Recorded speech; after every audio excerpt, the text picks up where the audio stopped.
What's up, guys? Welcome back to the Team Solemn Circus live video. On the left side here, we have Mimighoul going up against Purrely on the right side. Two decks that are XYZ based that are going to be summoning it from different types. We have a control deck against a control deck here. So it's going to be pretty good gameplay, I would assume. We're going to be seeing the Mimighoul player end up winning the die roll here, and they are going to be able to choose who's going to go first. It's going to be a top cut match in the Suda, so the last week's, I guess I should say, the sneak peek here. We're going to be seeing a Mimighoul Maker being the first action there, giving them a Dragon and a Cerberus. Cerberus can summon itself from the hand, and then when the Dragon's going to activate the effect, being able to flip face up. But we're not going to really care here. All we want to do is just essentially get 2 level 1s on the field, which is going to give us access to a Mimighoul Giant, which can let us search our deck for a copy of anything that we want to here. Going for that copy of the trap or the field spell. So we're going for another dragon, so wanting that search. Okay, now we're going to go for the dungeon here. Then we're going to activate the dungeon, which is going to give us access to the dragon. And then dragon will be able to be normal summoned out and getting that search effect, allowing us to search for a room or whatever else we want to here. We do see an Ash Blossom in the hand as well, but when you're going up against Purrely, it is kind of hard to end up beating this. We do see the new Sonic Bird or whatever it's called in the extra deck. This is going to be from the new set, of course. It is the Ripple Bird, I should say. We're going to normal summon out the Dragon, and Dragon's going to search our deck for a Charm. So going to be ripping that extra deck a little bit, trying to hit maybe that copy of Noir here, or the Baby Noir, perhaps. We're going to see setting 2 more cards and just passing turn on this. Now, I will say that having a room, being able to book the Mimighoul or the Purrely monsters can be quite nice, especially when you're going to be able to flip them when they try to go up to an XYZ, or when they activate the trap card, you can actually book the monster there itself. Now, it's going to be kind of hard to book it when we do have the field spell on the field, but it's going to be pretty nice. We do see a Fenrir being one of the cards that we actually end up playing, and we're actually playing a heavier Castiera package in this Purrely deck to kind of combat everything else. Now we're going to see Room going to activate the effect, but booking that copy of Fenrir, saying, I don't even want to deal with this. It's going to give you an extra search, and I don't even want to deal with a banish face down. So instead, we're just going to give you a Mimighoul Slime here and book that Fenrir. It also means that the monster is not able to attack, which is pretty cool because we have the field spell on the field. Now, talking about field spells, we're going to activate a Street and then activate a My Friend Purrely. And we're going to take a second to read Charm once again. Now, I honestly don't even know what this card does myself. All I know is it rips the extra deck. So we're going to take a second to read that. So the extra deck rips are random. It's whenever a Mimighoul monster is flip face up on your opponent's side of the field. So it's pretty cool that we see that kind of going to be random there. We do activate a My Friend. We do chain Ash Blossom this, making sure that we do not get access to any of that. And then we activate a Pot of Prosperity, trying to hit a card here. Now, we are emptying our extra deck, so making the available hits pretty important. And we also see a Shifter in the deck as well, and a 2 Purrelys. We're going to be adding a Delicious to the hand here, so then we can actually kind of play. Let's say we have a Beauty as well. Or a Pretty, I should say, which gives us access to Beauty there. So we're going to be activating the Delicious, targeting, I think it was Dragon, and then that's going to be discarding a Purrely, because there's no need, we can't even normal summon out. It's going to go into the Purrely. Purrely will activate the effect, allowing us to search for a trap card here, also being able to attach the Delicious. And we do chain a Maker there, which is going to be flipping the Slime face up.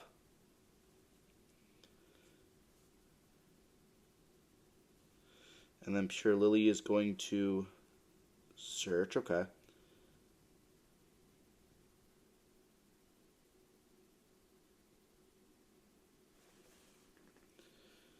So we're going to be seeing a search for another My Friend, interestingly enough. Maybe if we want to discard. And then we're going to be seeing a random being taken from the Charm. And it is an SP. And that's kind of huge here. Now we can't put it in the extra monsters, I don't think. But we're going to be seeing Slime and activate the effect, allowing us now to summon out our copy of Mimighoul Master. And then that's going to allow us to search for a Cerberus here.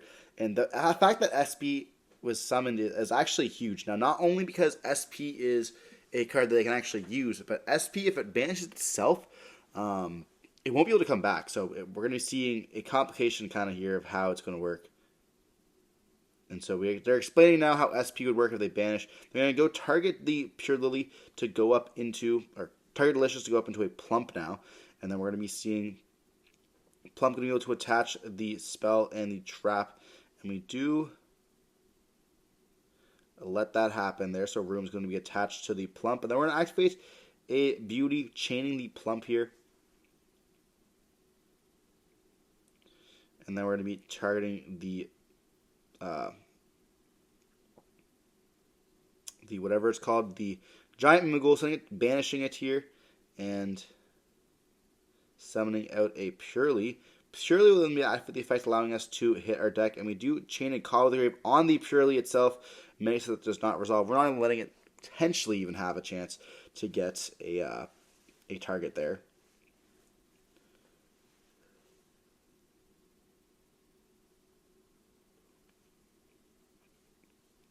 Then we're going to go for the Fenrir. We're Plump, sending Fenrir to let us attach once again. Then we're going to go up into a Fat Noir here.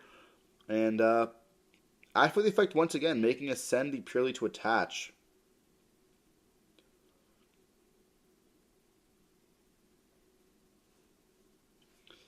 I mean, it's going to be hard for Mimighoul to kind of beat this, not going to lie. We're going to attach the Master. It is a 1-of, so it's going to be a good card to kind of hit. And they're calculating how big this copy of Noir is. We're going to see Noir going to be attacking that SP, bringing us down to 64, it appears to be. Then we're going to be seeing Streak going to attach during the end phase here, letting us attach a Sleepy, giving us a draw 1 during our opponent's turn. And so now we're going to be seeing the Noir going to be allowing us to draw 1 card. And we have many shuffles.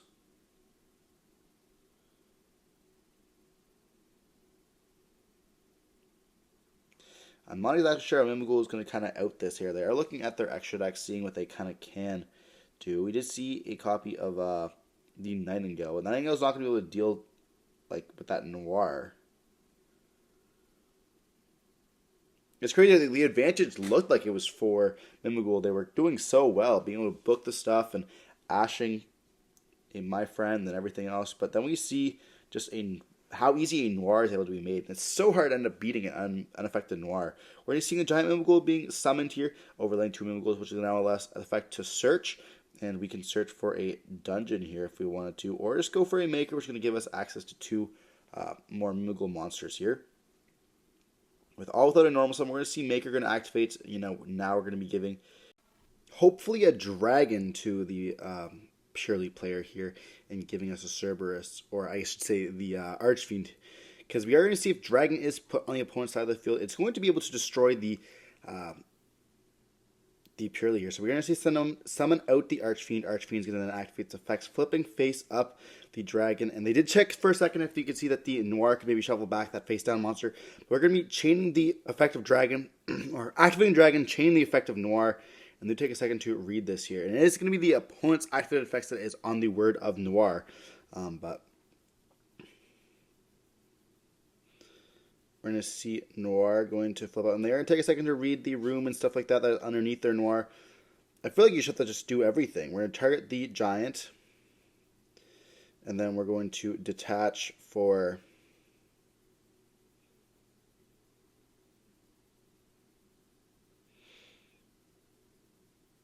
the Cerberus, or the Archfiend. Then we're going to go for the Charm. And then we're going to go for, I think, the Maker in the Graveyard. And put them all to the bottom of the deck.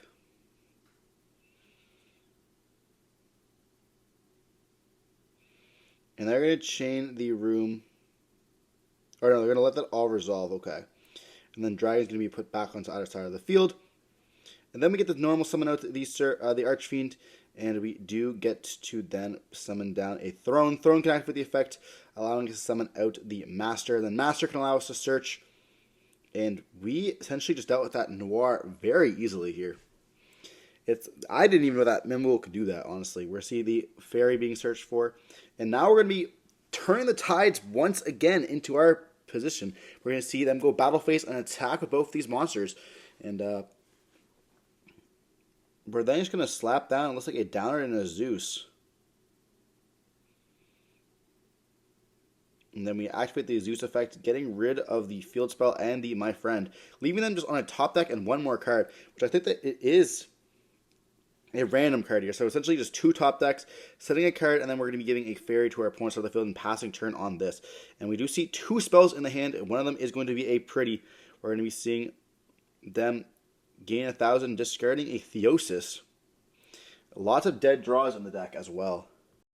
But we are going to see that Purrely being summoned. It's going to let us search for a My Friend, which is going to give us more access, as well as having the cards in the graveyard to be able to overlay up into somebody else. We could see potentially the Baby Noir being made or a Plump, and then having the My Friend search for another card and able to chain to it, setting the trap up so we have another Noir able to be activated here. We're going to be seeing this activate a Purrely going up now into a Beauty, and on the activation, they do think if they want to chain.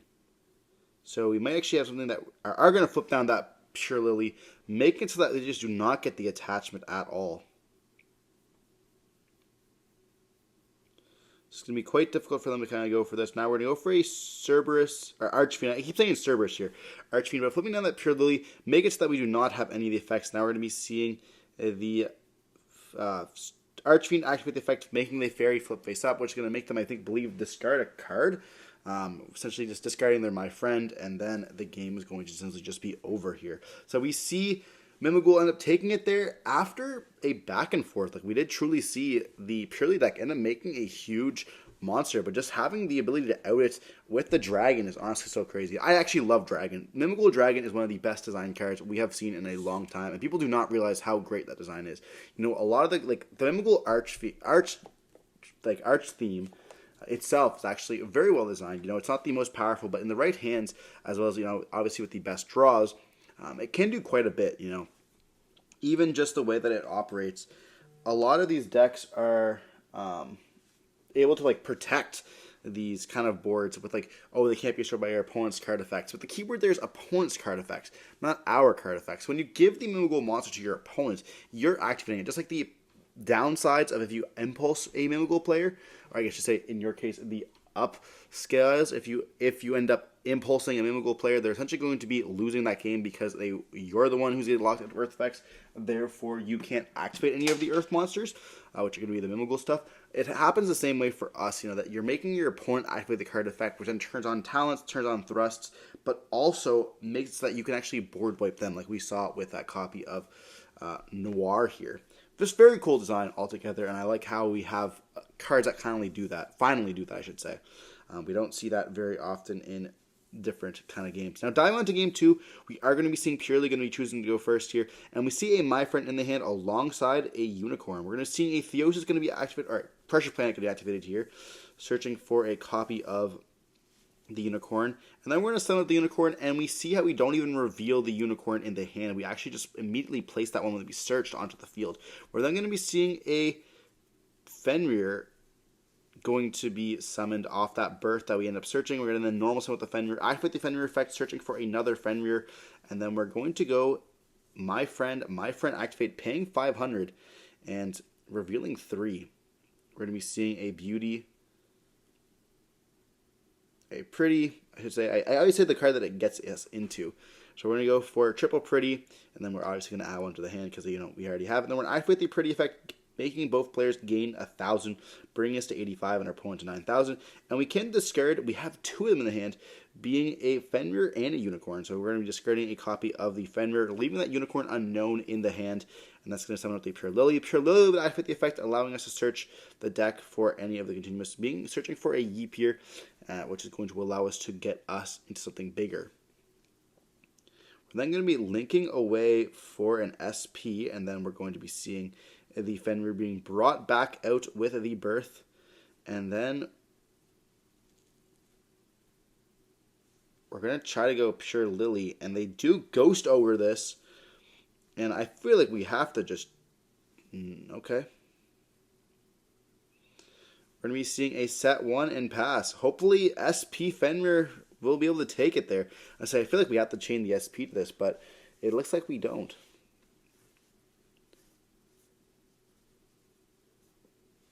we're going to see a normal summon of a Mimighoul Dragon. And that's something else with Mimighoul Dragon. Mimighoul Dragon is one of the most busted cards I have ever seen. Not only is it consistency, it's also a board wipe, giving it to your opponent. Like, this card is amazingly well designed. I actually love this. We're going to be seeing a Where Earththou going to be activated now, because we do control a level 1. And I'm not exactly sure how this card kind of works. I know it's been played lots of times. We're going to see a Magician's Soul, which is going to be a pretty usual target for this. And then we're going to activate the Magician's Soul, sending a Magician of Black Chaos there. Or Chaos Max, whatever it's called. And then we're going to overlay up into the Assemble Nightingale. And that's going to be able to attack directly. And then we can just go for a Downward and a Zeus. Once again, just board wiping the entire board here. After we've established so much, they do attempt the chain SP. We chain a Ghost Ogre to this. And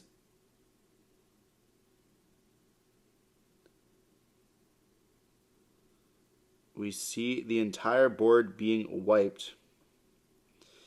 That is so unfortunate for the Purrely player. Then we see a Mimighoul Maker being activated, and this is going to just be overkill. We're going to give a Dragon and a Cerberus, Archfiend once again. I keep saying that Cerberus card. I do want to apologize. Now, they do get the Archfiend this time, which means we get a consistency piece back into our hand for a normal summon of the next turn, and it does not matter at all.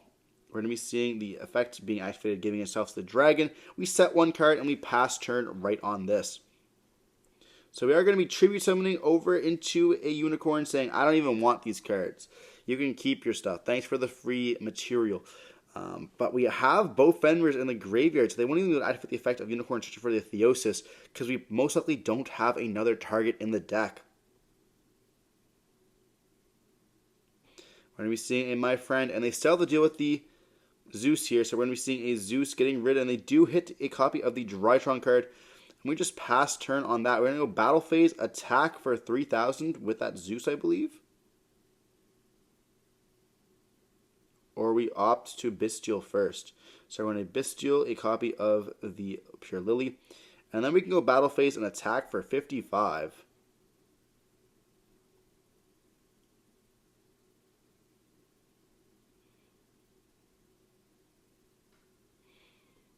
And they're going to read the Zeus. It does have an effect to equip, but we're not going to be able to do too much here.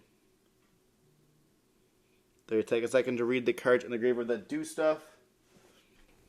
But I don't believe Mimighoul Maker is going to do anything for them at this point. So we see just a solid damage of 55, and then we have the effect of a Mimighoul, giving it to our opponent once again. This is going to be the actual Cerberus this time, compared to before, which is not the Cerberus. And then we get to summon back one of our opponent's monsters, which is going to be most likely the Purrely in the Banished Zone. But then we just pass turn on this. So we do have the Baldrake as an interruption, but we still have a My Friend we can activate. This is going to be the third My Friend here. We're going to be paying 500, once again, revealing all three of these. Or just going for a street, okay. And we still have a discard in the hand because we have a copy of the Sleepy. So we can go Sleepy, discarding the Theosis that we end up searching earlier with that copy of Unicorn. Going for a Purrely. Purrely would activate the effects, and that's going to allow us to add a copy of Purrely to the deck. We do activate the Maker, flipping up that Cerberus. And we are going to then activate the effect of Cerberus here. We hit Ash and 2 Ashes there. We do see the Purrely being summoned to our opponent's side of the field. Then we get to take that Cerberus back. And now we can normal summon with the Purrely here. And do we hit? We do hit a copy of the Beauty, or the Sleepy, whatever it's called. The Beauty there, because it or the whatever Pretty, which goes up in the Beauty. You guys all know what I mean. The Sleepy cards are going to be kind of, I meant the Purrely cards are going to be kind of hard to see. We do activate the Purrely, which targets the Sleepy or targets the Beauty in the graveyard, going up into that Beauty. Oh my! And we then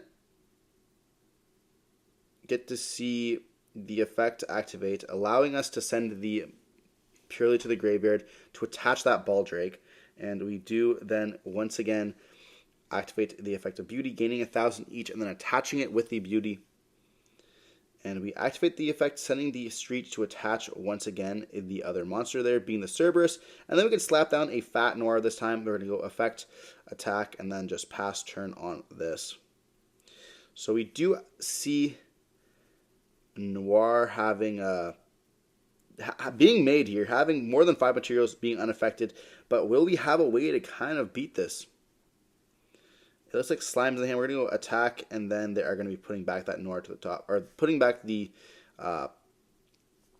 Zeus on the top of the deck here. And now the Noir is under the material, but there's going to be passing turn, taking some damage, and then passing on that as well. We're then going to be seeing the My Friend activate, revealing 3 random different ones, and they do add the Purrely to the hand here, which we can then normal summon. And it looks like Rivalry is going to be the card they end up drawing. We do see a Delicious being hit off of the Purrely there. You know, when you do have all those Cashier cards thinning your deck, it's going to be quite hard for us to miss with the Purrelys. But we are going to be seeing the Plump being made. Then Plumping is going to suck up a whole bunch of important cards there, you know, being the Drytron Meteonis that we're trying to go into. And they do just pass on this after setting a card. We set one and pass itself. They're going to activate and put it back. But then we get to go Plump Attach and Plump Attach again. Just Plump is just being a very thick boy. And then we go into a massive Noir. And this is going to be enough to clear game for sure. And then we pass turn on that. And we have Slime, which is going to give itself to our opponent. And then we activate the effect of Cerberus, flipping up that Slime, which is going to be summoning from the deck. But they do flip up Rivalry here. And Rivalry is going to activate. And we're just going to be seeing Purrely end up taking the win with this one, which will lead us into a game 3 here, with time being close to being called. Mimighoul will have the advantage of being able to go first, and we do have a burn card in the deck, being the giant Mimighoul, being able to burn those cards, flipping them face down, stuff like that. So we could potentially see a Mimighoul sneaking the win through time here, with the, you know, being a combo deck. Giant Mimighoul is honestly just crazy. I think that a lot of these Mimighoul cards, like I mentioned most of the video, are just unreal. You know, we have the giant Mimighoul being a search, burn, as well as an interruption, a very pop card, and then we also have, of course, like Dragon and the Dungeon being able to add cards repetitively to the hand. We're going to be seeing one of those cards itself, being that Dungeon, going to be starting off the combo directly, making the Dragon able to be searched and normal summoned. Then we're going to activate the effect, letting us search for the Maker. And Maker is going to be essentially going to be a 1-card OTK in time here with that Slime and the Cerberus, and the Archfiend, I should say. No matter what we get, we do give the Slime, which can then allow us to summon out and then get us another body, which is going to be the Master. Master will then let us search for a Mimighoul Fairy, and we have now successfully burned our opponent in time. So we're going to be seeing Mimighoul end up taking this one, guaranteed, by being able to make the giant Mimighoul, which can then activate the effects, allowing us to search once again for another card, being the Room here. And Purrely does not stand a chance. We're going to give the Fairy there, and then we're going to be popping the card, and that's going to be time itself, with Mimighoul taking it by burning of 1,000 life points. Nothing that Purrely could do there, and we see that being that. We see Nibiru's being in the deck, as well as Lava Golems, but that's not going to be enough when we don't have to summon 5 times, nor drawing them here. Regardless, hope you're watching the video. Don't forget to like, comment, subscribe, see more content like this. To stay safe, peace.